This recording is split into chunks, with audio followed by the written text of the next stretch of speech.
What if the biggest problem in modern Dragon Ball isn't the pacing or the writing or even the power creep? What if it was one transformation itself that broke everything? Because once Super Saiyan Blue entered the picture, certain things stopped mattering. This isn't just about power levels, it's about storytelling and what Dragon Ball lost when it made this form the new normal.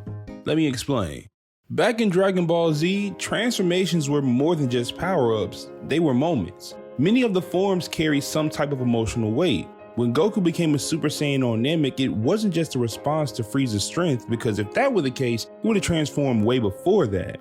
Super Saiyan was the result of deep loss. Krillin was killed right in front of him. Goku didn't ascend because he wanted or needed to win. Again, that came way before Krillin's death. But Goku ascended because he snapped. That scream, it wasn't about strength, it was about emotion finally boiling over. And it didn't stop there. Gohan's Super Saiyan 2 against Cell might be the single most emotionally charged transformation in the franchise. We watched him hesitate, struggle with who he was, and only when Android 16 was crushed and the people he loved were in danger did he finally let go.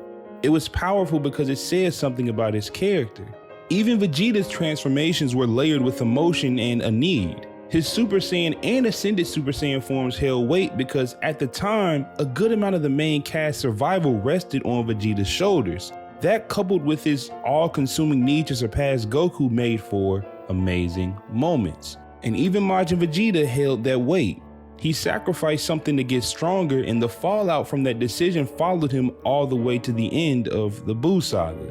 And even in Dragon Ball GT, for all of its issues, Super Saiyan 4 was treated with reverence. It was tied to Goku's Saiyan roots and it felt raw. There was a build-up, mystery, and a sense of this transformation being rare and meaningful. Super Saiyan 4 looked different, felt different, and had a presence to it.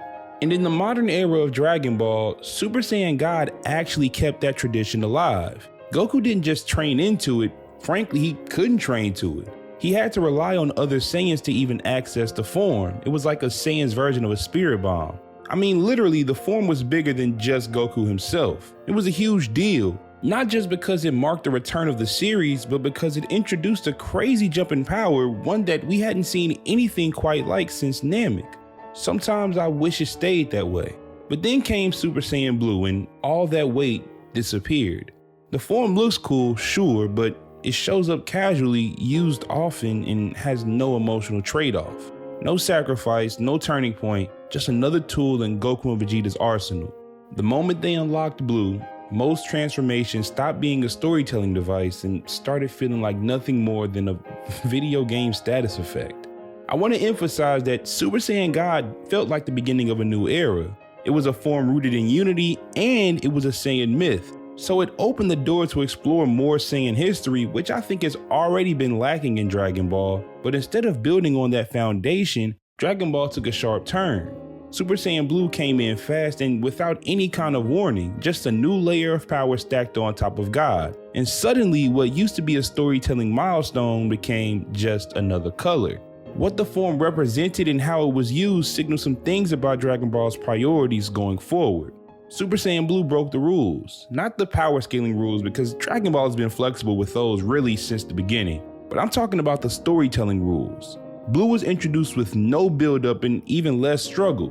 One moment Goku and Vegeta, I'm sorry, Goku had God, and the next he just had Blue. No arc, no cost, no real explanation. And then for Vegeta, we didn't see him use the God form on screen until 5 years after the form was introduced and 3 years after we saw him use Blue. But I guess the worst part is that once they got it, they never stopped using it. And I mean like easily using it. Against Frieza, Hit, Zamasu, Jiren, Moro, Granola, Blue became the default form. Goku and Vegeta transformed into it as casually as they did Super Saiyan, and when something becomes that normal, it loses impact. In Dragon Ball Z, when that feeling started to set in for the Super Saiyan form, Toriyama started to introduce the idea of ascensions for the form to keep it fresh. But Super Saiyan God was only an essential form for one part of the story, and a super short one at that.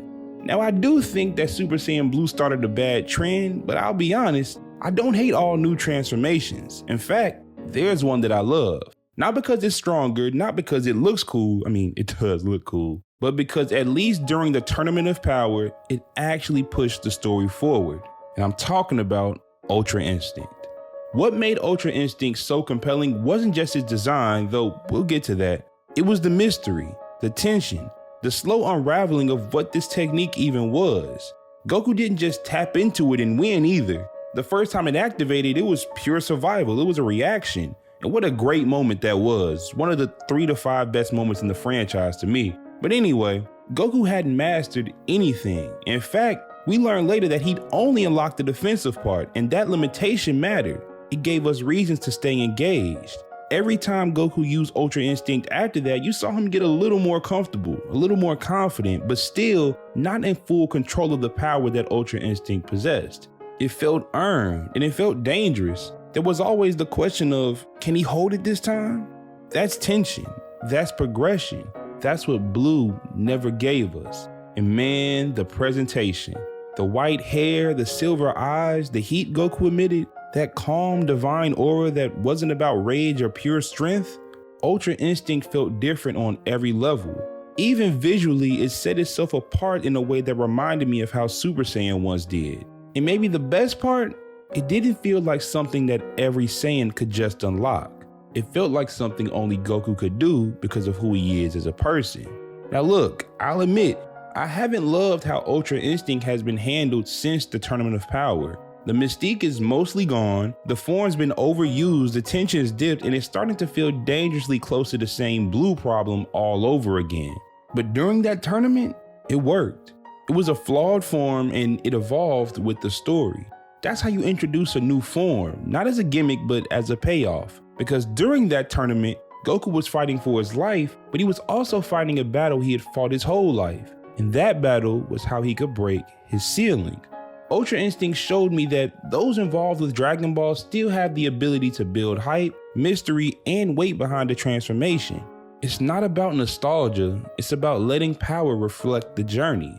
When Akira Toriyama started writing Dragon Ball, he wrote a note to his audience that said, "The overall story is very simple, but I'd like to keep making up more details and illustrations as I go along." And I think we can all agree that even at its worst, Dragon Ball has become something much bigger than more details and illustrations. But at their best, the characters in Dragon Ball's main appeal isn't just about who's the strongest, it's about what it takes to grow. Their sacrifices, their failures, and their breakthroughs.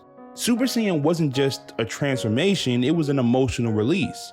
Gohan Super Saiyan 2 wasn't just hype, it was character development as well. And when those moments hit, they stay with us for years.